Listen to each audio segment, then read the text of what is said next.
Pernah nggak sih Anda coba menyajikan fakta, data yang valid, malah dituduh nyinyir, atau bahkan dibilang hater?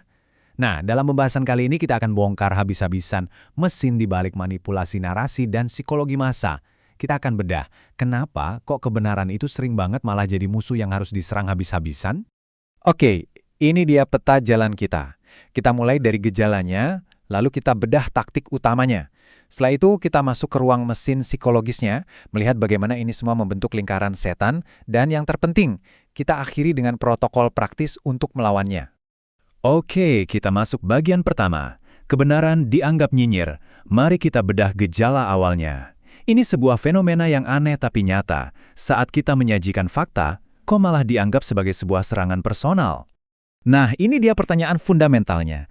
Kenapa fakta sering kali diserang, bukannya dibahas?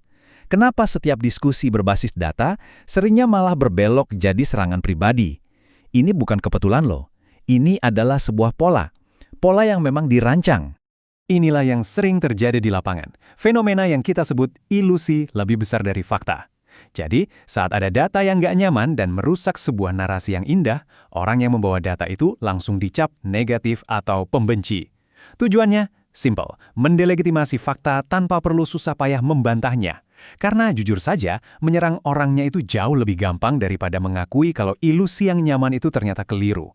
Dalam sebuah kultus informasi atau lingkungan yang tertutup, realitas itu bisa dibolak-balik seenaknya.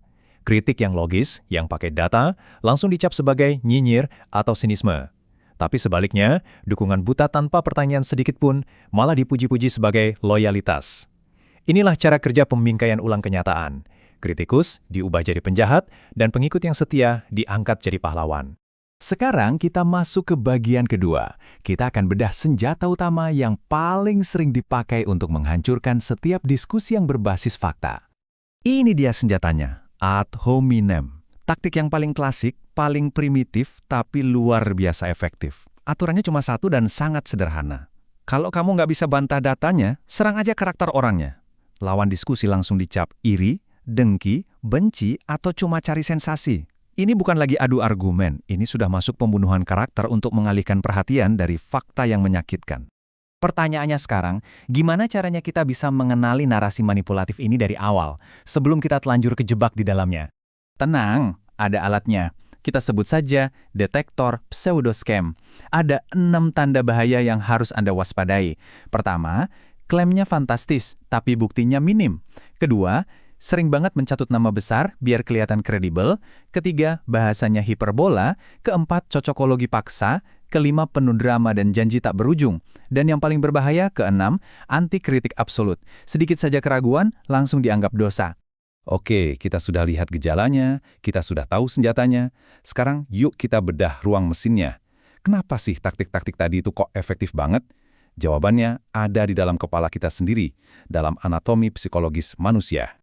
Penyebab pertama, ini yang paling fundamental, disonansi kognitif. Bayangkan, saat sebuah fakta yang keras menabrak keyakinan yang sudah nyaman kita pegang, otak kita itu secara harfiah merasakan sakit psikologis.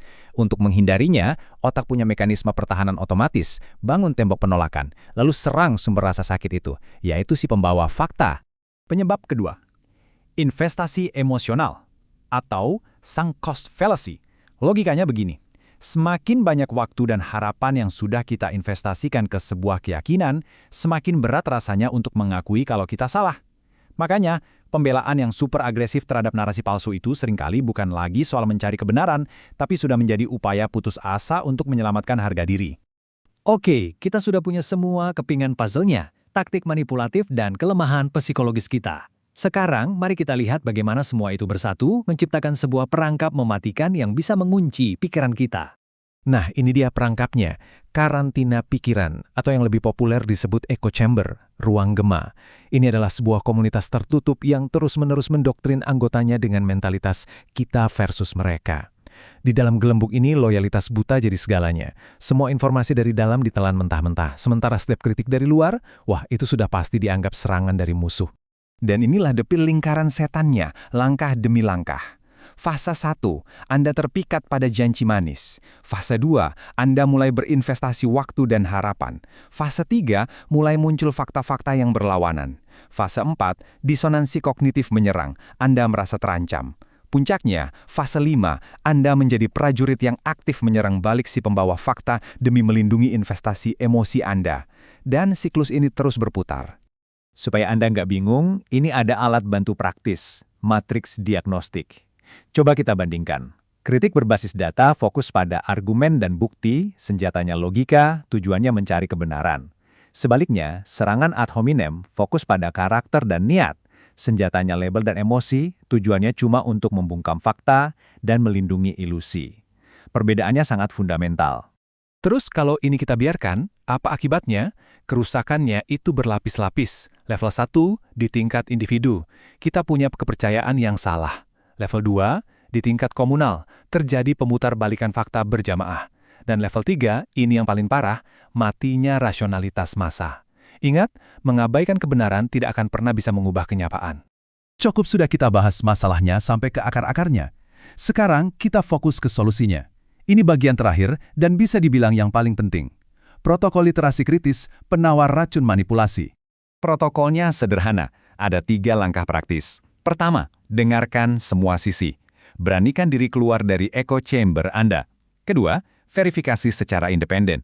Jangan pernah telan mentah-mentah informasi dari siapapun. Dan langkah ketiga, ini kuncinya. Pisahkan emosi dari fakta. Nilai kualitas argumennya, bukan pesona pembicaranya. Dan selalu ingat paradoks penting ini. Kalau sebuah kritik berusaha dibungkam atau diserang habis-habisan, itu biasanya bukan karena kritik itu salah, tapi justru karena kritik itu terlalu benar. Sebagai penutup, inilah pesan utama dari semua pembahasan kita. Jadilah pencari kebenaran, bukan sekedar pengikut narasi. Terus edukasi diri Anda, bentengi pikiran Anda. Karena satu hal yang pasti, kebenaran akan tetap menjadi kebenaran, bahkan ketika tidak ada satu orang pun yang mau mempercayainya.